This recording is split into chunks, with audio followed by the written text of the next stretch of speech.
वालेकुम सलाम भाई।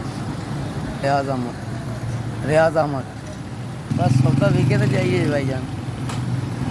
सौदा ही नहीं विक रहा, हालात ही ऐसे माड़े हो गए। सौदा भी लेने विकता नहीं, सारे बाजार खड़े रहने विकेगा तो घर जावांगे। घर मालीपुरा पंप 300 400 500 कदे 600 लभ जाता। बस अल्लाह गुजारा करा ही देंदा जी। बस माड़े बंदे गुजारा हो, अल्लाह शुक्र अल्लाह दे देंदा है, थोड़ा बहुत हो जाता गुजारा।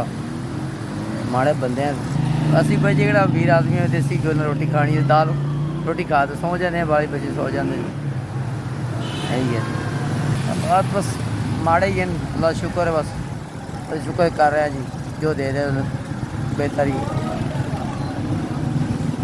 थोड़ा दे जा दे शुक्र।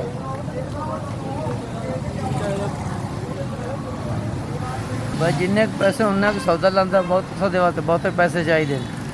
माड़े मोटे बंदे हैं, जिन्ना पैसा होंगे उन्ना को सौदा लाने हैं, कोई नहीं विक रहा।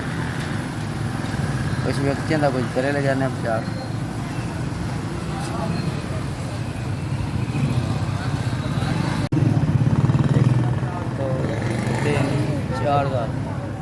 4,000 बड़ी मेहरबानी जिन्हें अस पैसे भेजे जी, उन्होंने मेहरबानी साढ़े वाल भेजे, सारे बच्चों वास्ते भेजे ने, उन्होंने बड़ा बड़ा शुक्रिया असी कहने हैं।